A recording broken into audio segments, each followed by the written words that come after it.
I'm Ashley McBride, the State Director for Our Future, and today we will hear from Black leaders across the state. In particular, happy to welcome Representative Jake Wheatley, who has been working hard to ensure that the important recovery funds go to the communities they are intended to.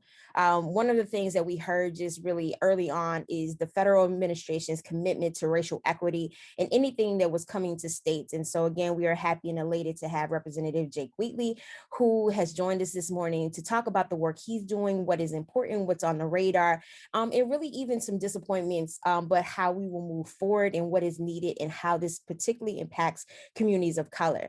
We'll also hear from policy expert Nthando Thandiwe, who is with the Pennsylvania Budget and Policy Center, who will debut a brand new research he's completed in Allegheny County showing exactly how Black communities have been shortchanged in Allegheny County when COVID recovery funds have not accounted for the disproportionate impact of the pandemic.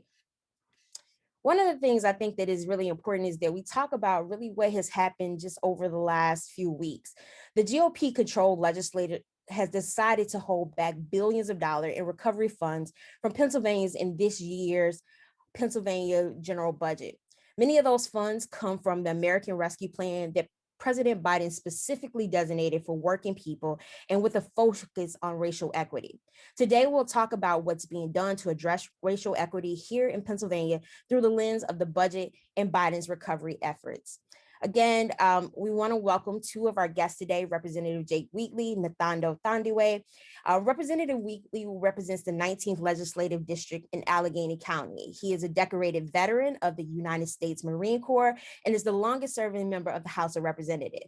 Nthando Thandiwe is a policy expert with the Pennsylvania Budget and Policy Center, focused in Pittsburgh. We want to welcome again Representative Wheatley and Nthando. Representative Wheatley, I'd like to begin with you and give you an opportunity to give any open remarks that you may have at this time and really share your perspective, particularly serving as the longest Black legislator in the state house. And can you describe how it's felt this year? Yeah, so first of all, Ashley, thank you for having me on this morning. Thank you for the advocacy work and the leadership that you as well as your organization are doing. When you said the longest serving African American in the state house, it made me kind of think like, damn, am I that old? I think I just started young. Yeah, I'm currently the Democratic chairman of the Professional Licensure Committee. This is my first term serving in that committee that oversees all of the professional boards and commission, the 29 professional boards and commission that many of our citizens fall under. Before that, I was the chairman of the finance committee, so I'm very astutely aware of what our financial conditions have been and are moving forward. And then before that, I served 10 years on the appropriations committee under then appropriation chairman Dwight Evans, who's now Congressman Dwight Evans. And I'll tell you, our Commonwealth has certainly seen a drastic turn in the leadership in the way we used to do budgeting and spending to now how we're doing budgeting and spending. But anyway, long story short, I really appreciate being here.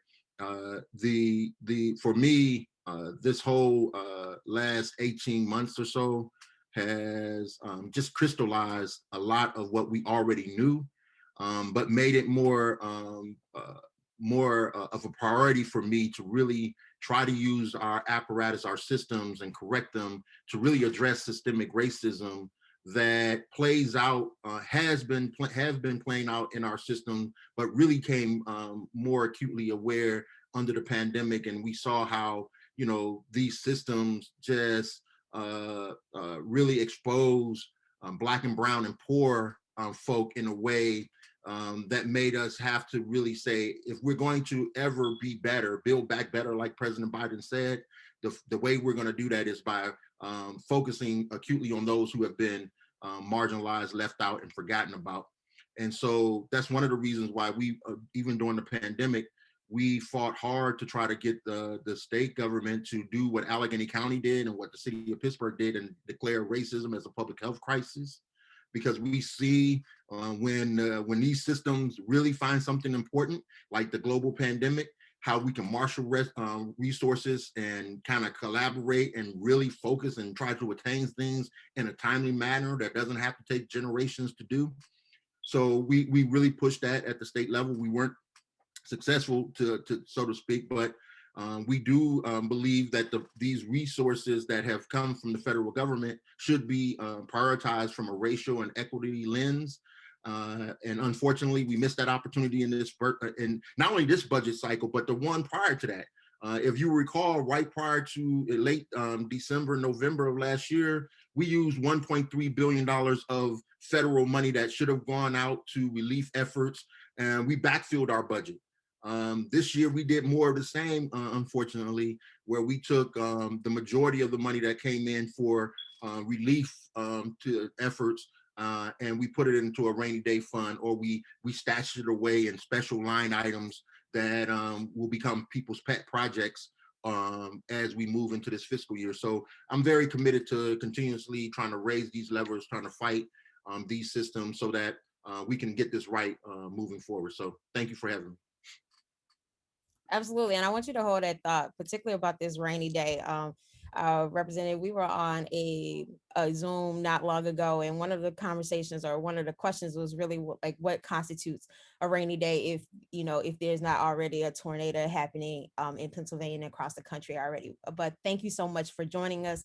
Nthando, I want to certainly give you an opportunity to give any open remarks. And I know that there's some things that you'd like to share with us this morning, but Nthando, I'm turning it over to you.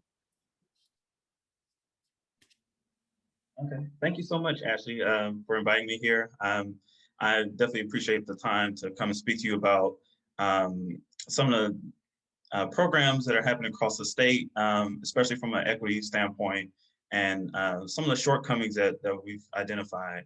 Definitely appreciate you allowing me to come talk. I have a short presentation I can run through really quickly that kind of points out some of the inequities, especially regarding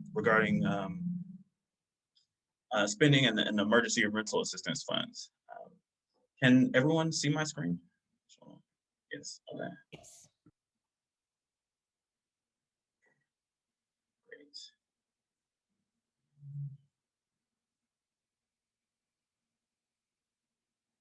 Okay. So, yeah, so basically, I'm just going to go through a quick number of things to give you. I know everyone here is pretty familiar with the ARP, so just quickly go through that. Quickly talk about equity and the Treasury guidance as it spells out in spending this American Rescue Plan funds.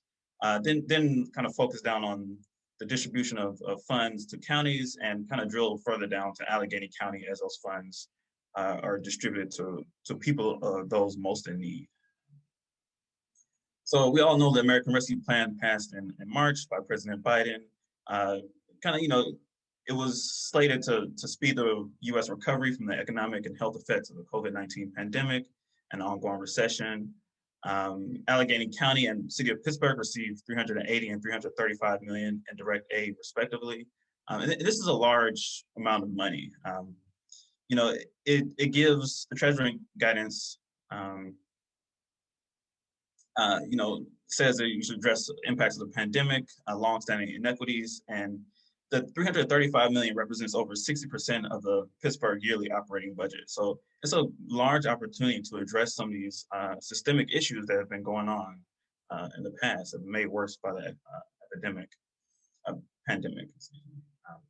So the Treasury guidance kind of spells out, it frequently discusses the intersection of low-income households, communities of color, and poverty with the pandemic, and kind of explicitly states that recipients should provide assistance to households, businesses, and nonprofits, and communities most disproportionately impacted by the pandemic. So it kind of clearly states out that these funds should be geared towards those most in need and those who are hurt most in the pandemic. So now we're going to talk a little bit about emergency rental assistance funds and how they were distributed inequitably across the state. Then I'll talk about the crisis and housing needs in the Pittsburgh region. So let me start by talking about emergency rental assistance funds, or what I refer to as ERA-1 as the first round. And that was from funds passed in the December relief bill in 2020. And then ERA-2 funds were the rental assistance funds that were coming from the emergency rescue plan. So the legislator in Pennsylvania distribute ERA funds using a population-based strategy. However, this strategy kind of ignored two major facts. One is that the share of rental households vary, and two, the cost of rent varies tremendously across counties. So this funding formula based on population resulted in an inequitable distribution of funds by county. We wrote a report to highlight some of these inequities and this funding distribution strategy caused. The legislator kind of use the same funding strategy in the distribution of ERA2 funds.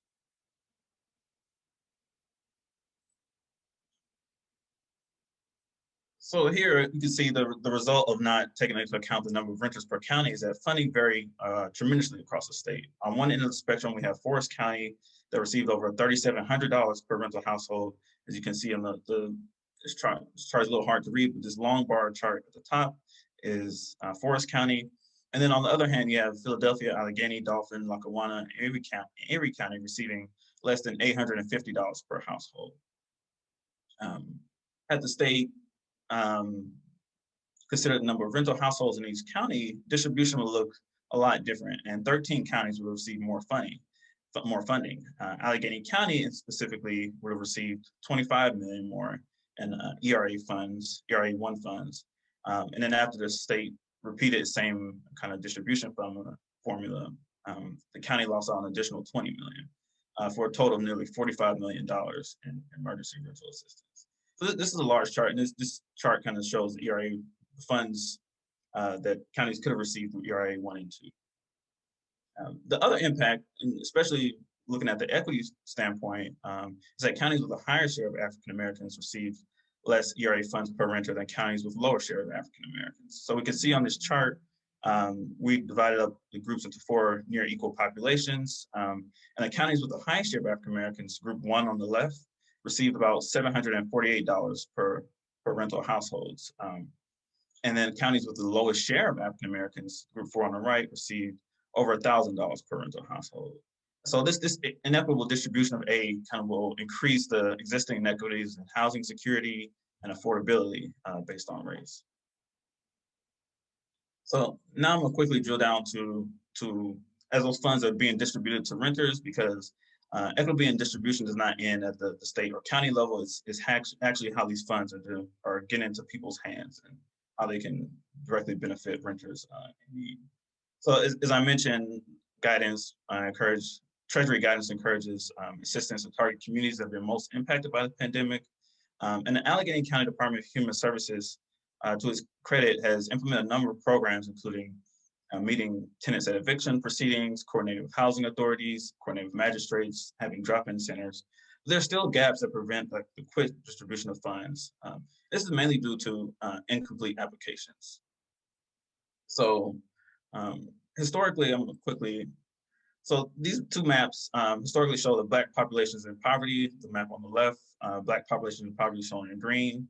The map on the right shows a number of eviction filings, and they closely align. And this reflects kind of the historical inequities in the city. In a city where, Pittsburgh, Black women earn 54 cents to the dollar compared to white men, and the pandemic has increased some of these inequities. So looking at the distribution of these funds to renters, so with about 55% of current applications requiring follow-up documentation, there's still a problem with distributing this aid quickly, and it disproportionately affects Black and women renters.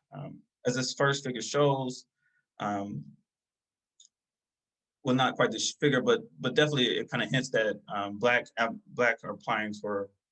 renters are applying for more rental aid at a higher rate than white renters, and over 50% of these applications are coming from Black households, despite only making up about 14% of the Allegheny County population. Another issue is that, concerning issues that white populations are served at a higher rate than Black households, with white households, heads of households receiving aid at about 18%, and Black households receiving aid at about 14.7%. And then with over 70% of applications being from women, this further points to the need of Black women and renters in Allegheny County. So just to put this in a little bit of context, because this rental assistance is very much needed across the state. So with the CDC eviction moratorium set to expire in July, once these moratoriums are lifted, it could be a huge surge in eviction filings.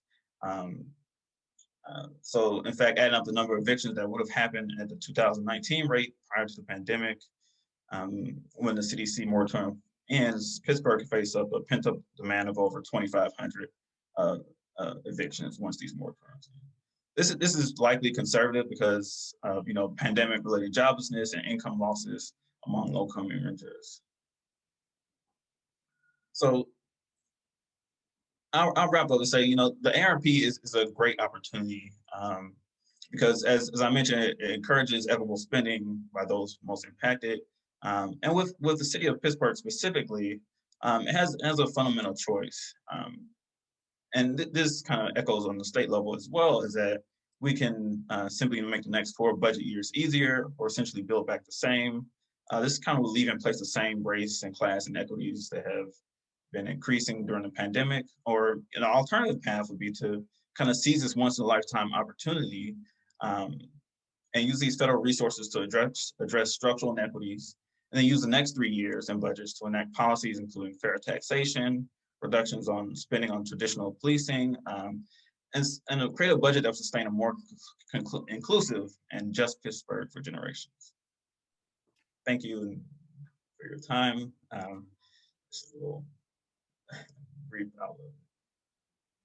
Thank you, Nthando. Certainly want to say thank you for all of your dedication and Pennsylvania Budget and Policy Center's commitment to making sure that the facts are out there. Representative Wheatley, I'd be remiss if I didn't give you an opportunity. While there are questions that I definitely want to dive into, I'd be remiss if I didn't give you an opportunity if there are any follow-up or remarks specifically regarding Nthando's presentation. But if again, we can go at your pace or however you see fit. Well, I do appreciate the presentation. I think he elevated some of the things that I generally talked about. I mean, in the city of Pittsburgh, they are finalizing a budget to spend or allocate all of the $335 million that it's receiving. And, we think that it should be a broader process, a reimagining of some of how they want to spend that money. And they're doing that over time. I guess they did the preliminary vote yesterday. And the final vote will be Tuesday. Allegheny County, and by the way, the state received over $7 billion of ARC fund, but it was almost another 6.4 or something like that, 6.1 billion that went directly to local governments. So all across Commonwealth, there are local governments, school districts included, that are receiving their own direct infusion of funds, many of which is between 25 to 40% of their annual budgets. So there's a significant infusion of cash coming through these local governments, and rarely do you hear a process of how they are going to reallocate that. And I think that's an important point that citizens should focus in on. But yeah, I think the equity lens and trying to really answer the question, how can we make sure every citizen really can use this opportunity in time to come back stronger and better. I think that should be how we start the conversation, not necessarily just plugging our holes. So I'm looking forward to this engagement and many more around this opportunity in time. So I think you hit on this, Representative, a little bit in your opening remarks, but around the country, we're seeing this idea that there's so many things that have been lifted regarding kind of COVID restrictions. And it feels like that America or Pennsylvania is coming out of COVID. Want you to talk a little more specifically, maybe what you've heard from those that you represent, from colleagues, but can you talk about how COVID-19 crisis has uniquely impacted Black Pennsylvanians? Because again, sometimes the idea is that, yes, there are things that we've all experienced, but just things that you've heard. And Nthando, after Representative Wheatley gives his feedback or comments on this, I would love to open this up to you as well. But just how do you see this uniquely impacting Black Pennsylvanians? So it's funny. I was engaged in a conversation during the pandemic with a lot of local, I'm gonna call them local communal leaders, who really, quite frankly, say, look, we've been under these pandemic conditions in many ways, way before the white national community. And so for them, this was just we've been surviving in these conditions already. So it wasn't a major shift. What was a major shift is how amazingly fast all the systems could move to address these conditions. It's similar to what happened with the opioid. You know, when that became a crisis in a white community or outbreak in white community, all the systems can amazingly shift together to address it and respond to it. And so it just showed again the level of prioritization that happens when you have poorer communities or Black and brown communities versus when it happens to the broader community. And I think the demand that we're saying, and that I've been getting pressured to do, is now that we're coming, so to speak, coming out of the COVID, now let's keep our systems focused on what was clear to us, that there are communities of colors and impoverished communities that need this continued support and focused on a holistic approach to bring them up to where everyone else is. And I think that's really the call and demand that we're seeing, because we already saw all of the health indicators. And I'm talking about mental health, I'm talking about physical health, I'm talking about financial health, I'm talking about environmental conditions, which all of those things we are seeing. It was exposed during this time, this 18 months or so, it was exposed to the world. And now, since it's been exposed, let's continue to prioritize it and put our resources and our talents behind addressing it. Thank you so much, Representative Wheatley. Certainly, you bring up great points, make things that I hadn't necessarily considered or thought about. You went back to the conversation between the opioid crisis and a crack or crisis back. Yeah, so no, that's definitely impactful. Nthando, I certainly want to give you an opportunity to chime in here. You've done a tremendous amount of research. You've had conversations. I know Penn Budget and Policy Center is great about doing this. You talked about the housing, what this looks like. And I think, again, Representative Wheatley has talked about how maybe for some of these things weren't new things, but just like heighten the level and the conditions in which people of color are really struggling to survive in this day and age. Yeah, you're exactly right, Ashley. And just to hit on some of the points that kind of expand the points that Representative Wheatley kind of hit on. This pandemic kind of just highlighted some of the, the conditions that Black people have already been working under, especially when you look at essential workers. In Pennsylvania, they're disproportionately women and people of color, especially women. They make up about 63% of the frontline industry work, but only make up 48% of all jobs in Pennsylvania. So they're disproportionately represented in essential work, mainly due to their representation in healthcare, childcare, and social services. And then, Black workers as well make up over 14% of essential workers, while only representing about 9 and 10% of all workers in Pennsylvania. And so, as these essential workers kind of helped us go through the pandemic and basically help us survive, they continue to work for low pay, inadequate protections. They're caring for the most sick, and they're ensuring our facilities are clean and germ-free and lessening the spread of the virus. So I think it's important to note that, these positions that we've kind of traditionally not going through the pandemic, and they've been overrepresented by, women and people of color in Pennsylvania. Absolutely. Thank you, Nthando. Representative Wheatley, also during your open remarks, you talked about, the legislature's decision to essentially send, $5 billion to a savings and another $2 billion to a rainy day fund. I want to know just really, what do you have to say to Republicans, to your Republican colleagues in the legislature who say we need to save this for a rainy day fund for budget deficits? And again, for me, my question to everyone who I have an opportunity to have this conversation, particularly members of the Pennsylvania legislature, what constitutes for a rainy day? I just don't know what other natural disaster needs to happen at this point, but certainly want your feedback, your thoughts about when this thing happened, the decision to move money instead of really putting more resources in the communities that needed it most. Yeah. So traditionally, Ashley, Pennsylvania has had a low uh, investment, or relatively low to other comparative to other states, investment in our rainy day fund. And back in 2007, 2008, somewhere around there, we probably had about 70 something million in it, but then we drained it because of the financial collapse that were happening internationally.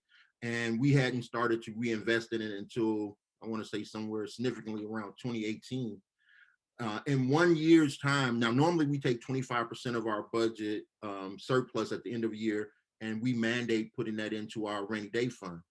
Well, in my 19 or so years, I've never seen us put 100% of what we have left over in the surplus into the rainy day fund.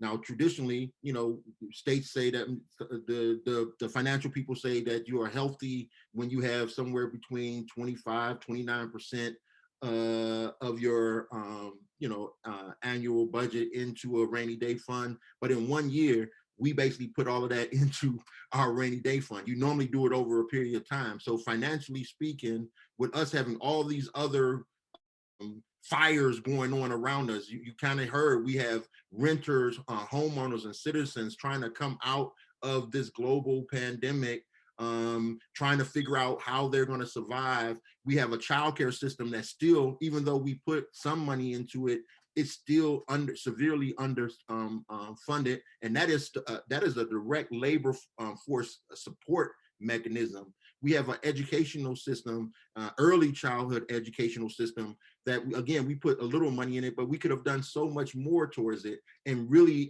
impacted us long term in a structural way. So it's really, for me, it makes no sense. It was dumbfounded for us to put 2.6 billion away, saying that we're going to look into the future. Hopefully we don't have to raise taxes.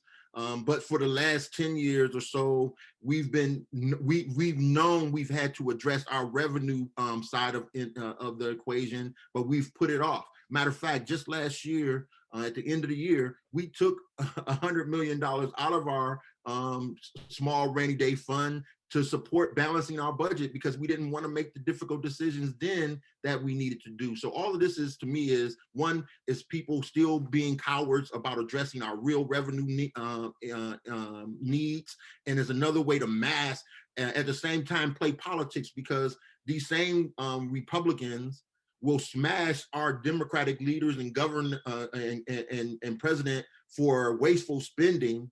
But because if not for them and what they've done over the last 18 months, states like Pennsylvania would be making wholly different choices right now. The citizens of Pennsylvania would be in a far worse position if these people at the federal level, and I'm gonna say Democrats, because the last bill was passed with all Democrats. It was at the federal level that saves us now, and now they want to keep and hoard the money so that they don't have to make the difficult decisions. So I think it's just a dumb and foolish political pranks that these people are playing. I absolutely agree. I don't know, and some of it, Representative Wheatley, I don't even know if I feel like it is about the refusal to make difficult decisions or just the outright, yes, it's just that I'm not going to do it. And so sometimes, again, we talk about elections have consequences. And this is not any way for anyone who is tuned in. This isn't about the partisanship or the politics of this, but it does become about the politics, that these are folks who have made the decision to hold that money. We know that, again, as Representative Wheatley has brought to our attention, that the rainy day fund isn't just something that you just go in and, miraculously just take out. There are all types of loopholes and strings attached to that money. And again, that we're in a place where we are in crisis mode. And so that this becomes the year where people have faced the hardest financial challenges.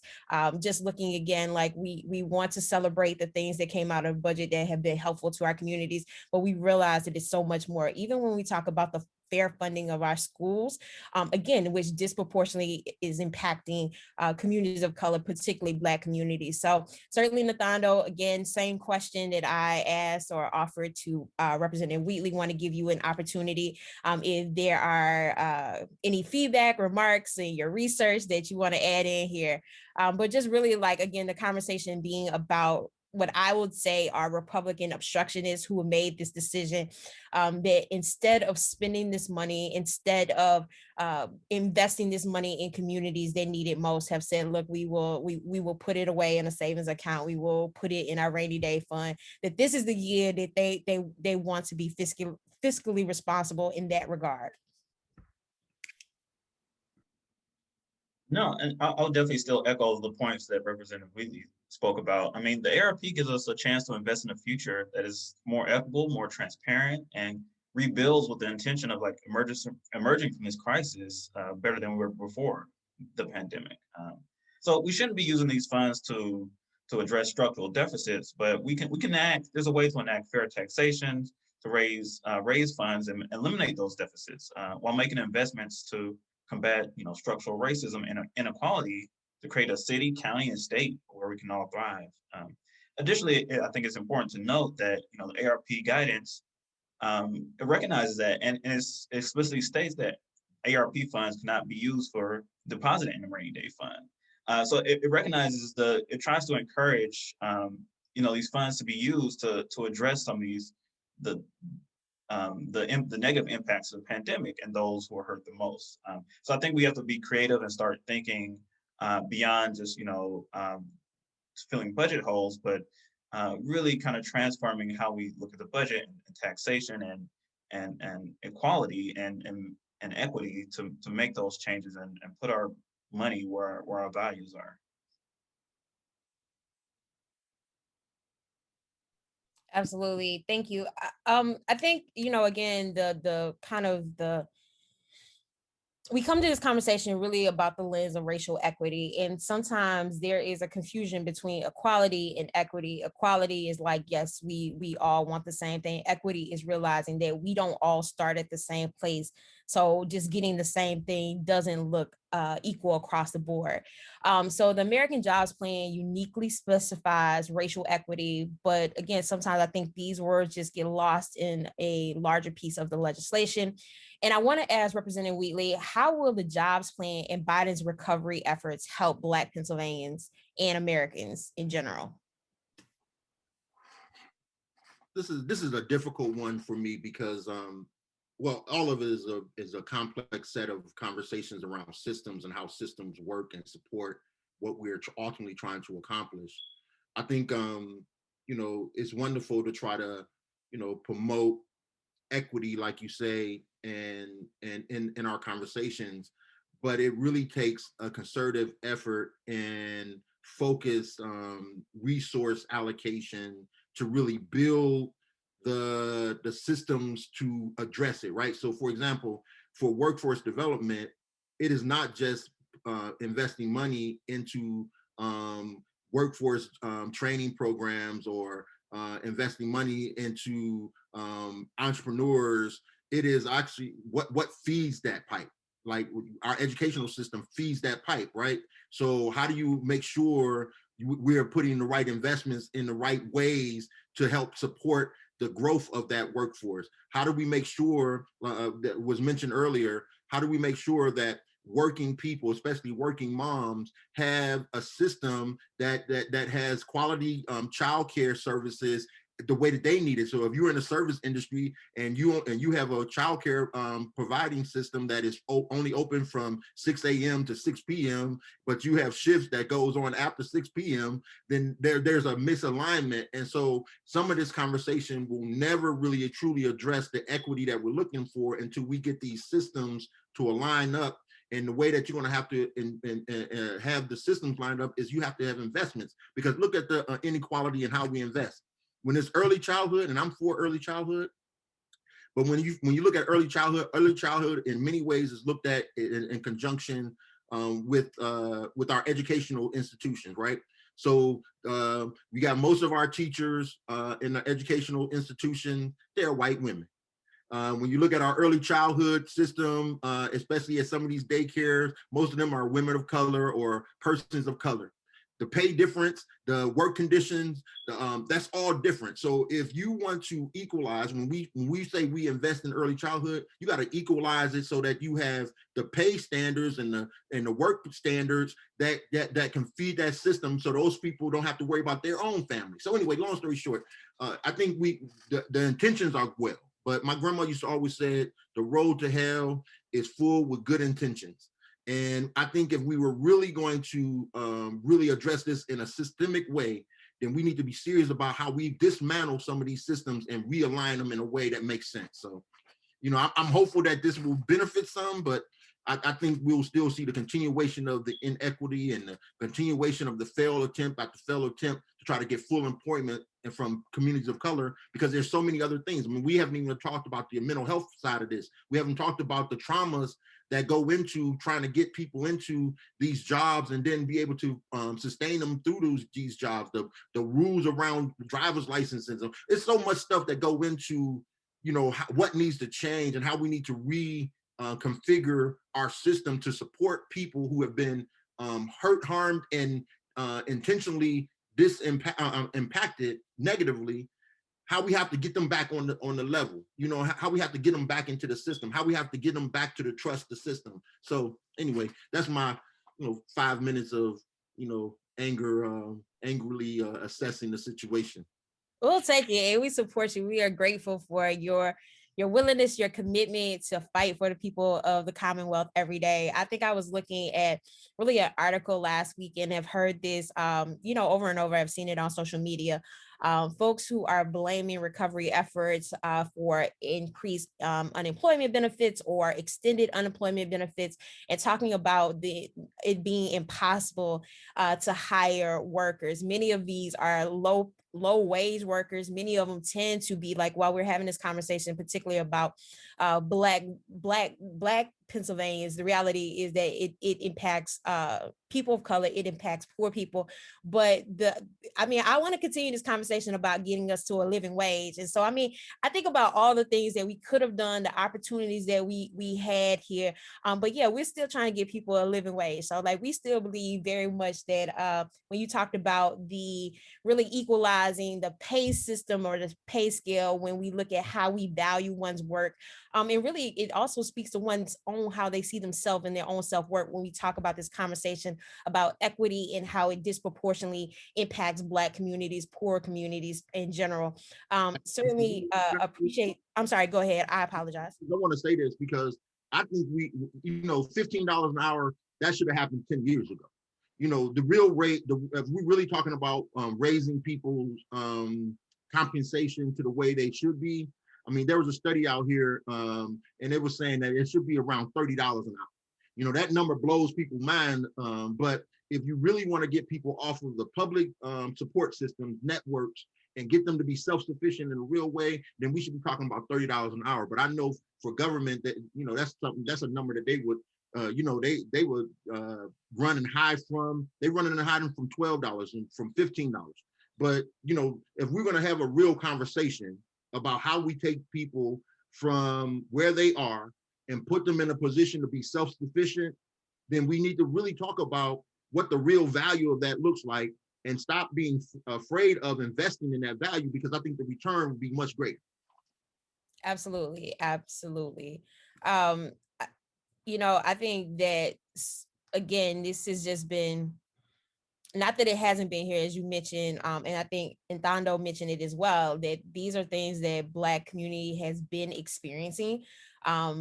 But again, it's a heightened awareness because of the fact that it's impacted folks who are not Black and brown, who are not necessarily poor. And so again, continued conversation. But yes, Representative Wheatley, we trying to get Pennsylvania to get to a living wage, and that one, it takes 20 years to get, a few dollars. I guess one kind of final thought, or want to talk about Representative Wheatley, for those who have joined us today, just if you could summarize from you and your colleagues' standpoint, from allies who are, again, are supportive of making sure that there is not just a conversation nationally happening about racial equity as it relates to recovery efforts, but what is happening in state. What are you all doing to ensure that the recovery funds get to Black Pennsylvanians now that the budget is settled on? So what is happening there?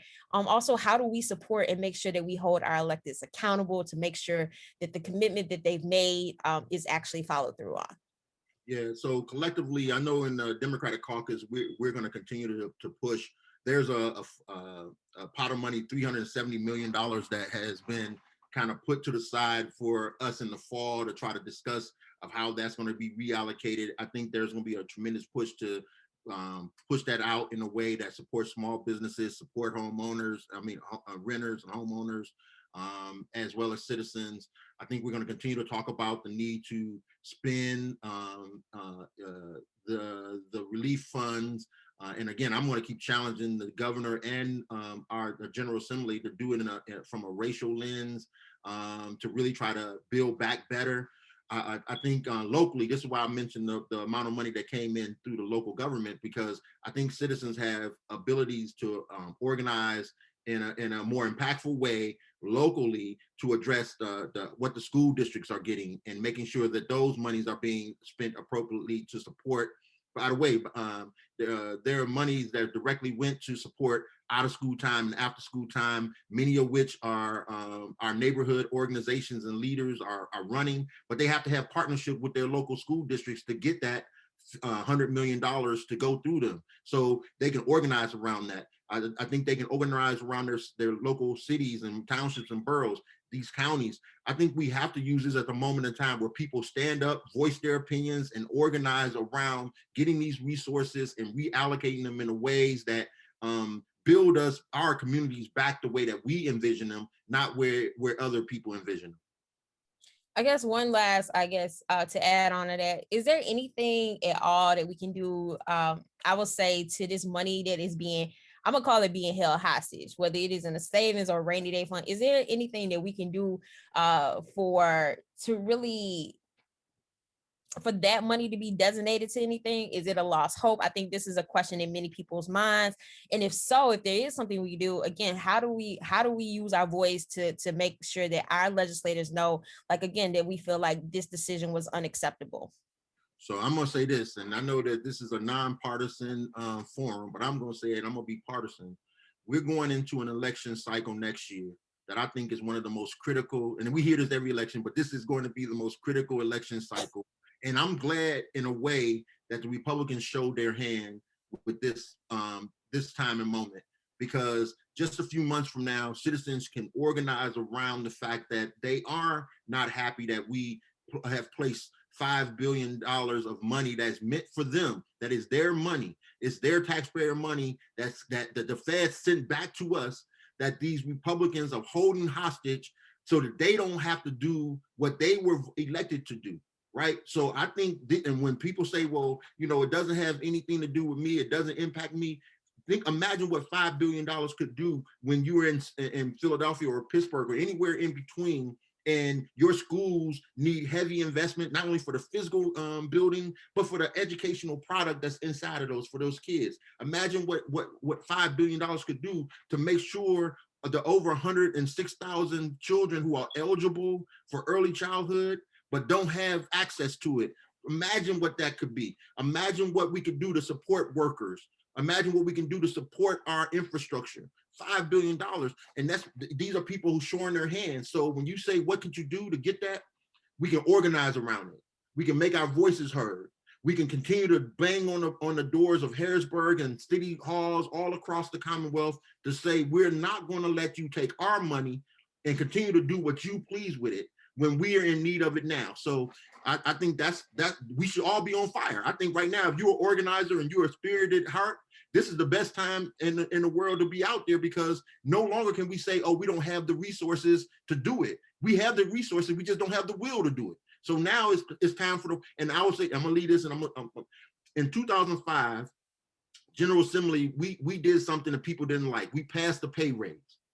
And for 6 months, after we passed that pay raise, people went out on little tours and visited our office, and they put a big pink pig in front of our offices, and they demanded that we give our money back to the citizen. We had never rescinded a pay raise ever in our history, but we did then. A sitting Supreme Court had never lost retention, but they did after we did that. This is the power of citizens when they are really focused. So if people are really focused, if people feel like they want this money invested in a way, then they have the tools, they have the power to make it happen. It's just the will if they want to make it happen. Absolutely. I agree. So we are For Our Future, we have a C3, a C4 in a pack. And as you said, elections have consequences, but we do want to make sure that we are continuing this conversation, that we are letting our elected officials know exactly how it is that we feel. I think that we are looking really, for a lot of times, like, we are playing politics with people's lives. As I mentioned at the beginning, For Our Future doesn't just reach out to voters and tell them that they should care about a candidate or issue. But we really are having conversations about what matters most to them. And a lot of times we hear heartfelt stories of folks across the Commonwealth who during the pandemic have worked 2-3 jobs, and not just because of the pandemic. This has been their life. Again, we talk about just a living wage that allows people the dignity of being respected for their work and being able to take care of their families. The conversations that we're having across the Commonwealth with families who talk about really what an educational system looks like. The heartbreaking stories of sending your child to a school that is, again, the physical conditions of the school make it impossible for a child to learn. And if we talk about this commitment to really like racial equity, to righting the wrongs, then we have a commitment. What some people have called disenfranchised feels like intentionally forgotten communities. And so because some of the strongest voices, the loudest voices in opposition, are also those who really, if you look at the composition of their districts, don't have a large percentage of Black or brown voters, or and again, but this thing doesn't just impact Black and brown people, it impacts those all across the Commonwealth. And seeing ourselves as connected in how really the decisions we make in making the lives better of our neighbors makes our lives better too.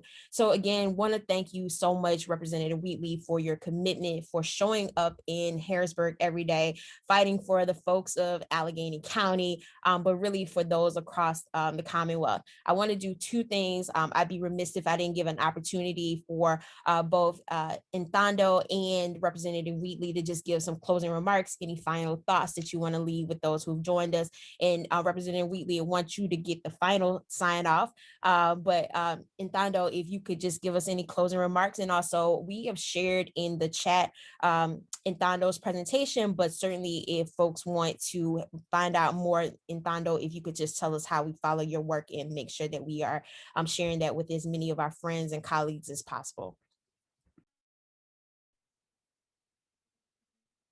Sure. Yeah, thank you again for having me. I think this, it can be reiterated much enough that this is a historic opportunity to really address some of all the things that we've been talking about today, of the structural inequities, of the impact of the pandemic, especially on poor and people of color. And this process should be open, and no one knows what communities need most than those people who live in those communities. So we have to create like an open and transparent process, and hear the voices from community members on how they want this money to be spent, and really address the needs of those most impacted, from renters to essential workers to to everyone who's been disproportionately impacted by the pandemic, job losses, and so on and so forth. So we have this chance, and the city of Pittsburgh and Allegheny County, we're receiving these direct funds. It's a really great chance to change from the and the status quo, to make some fundamental money to address these impacted populations. Without doing so, we're kind of still building back this kind of, as I kind of alluded to earlier, where we're leaving in place some systemic problems. They're kind of embedded in how we spend our money and our values. So we need to rethink and be creative about taxation, fair taxation, and restructuring our budgets in a way that reflects the needs of all Pennsylvanians and people who live in Allegheny County and Pittsburgh. You can definitely follow my work. I think there's a link with a blog I just released on the Pennsylvania Budget and Policy Center's website. I'm also working with a group called the Economic Justice Circle here in Pittsburgh. We've been doing a lot of advocacy work around getting awareness around the budget, the Pittsburgh budget. And there's a number of organizations with PVPC, including Reimagine Appalachia, that's working around the jobs and infrastructure plan, and working hard to ensure that that the passage of that bill will be a big one for working people and people of color. So there's a number of initiatives that we're working on to ensure that this money is getting into the people, into the hands of the people that need it the most. And I'll continue to provide in-depth analysis and try to highlight the opportunity that this is for everyone, for all Pennsylvanians. Thank you so much, Nthando. Again, his research we have listed a link in the chat for those who are interested, and certainly encourage you to follow Pennsylvania Budget and Policy Center. But again, thank you so much for taking the time to share and for your continued commitment to just sharing the truth. Representative Wheatley, I'll turn it over to you for any final remarks. Again, we want to say thank you so much for taking the time this morning and for what you do for us every day. No, thank you, Ashley. Again, I appreciate the opportunity. I think the work that you and your organization For Our Future are doing, and all of the advocates and citizens who are voicing their opinions and coming out and organizing for their own lives. I think this is a great moment in time. I say from chaos and confusion, we have opportunities. I think this just is another continuation of an opportunity for all of our citizens to reimagine their own power. I like to keep saying that citizens have the greatest power. This government is their government. This money is their money. They need to take ownership of it.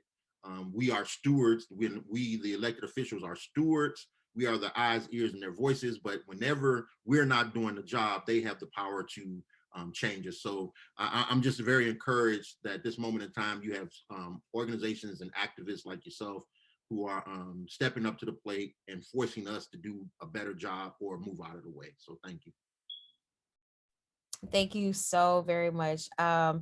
Again, thank you to each of you all that have joined us this morning. Certainly encourage you to follow For Our Future, Pennsylvania Budget and Policy Center. Again, to our speakers, State Representative Jake Wheatley, and to Nthando from the Pennsylvania Budget and Policy Center. We are eternally grateful. We hope everyone has a wonderful Thursday and a wonderful weekend ahead. Have a great day.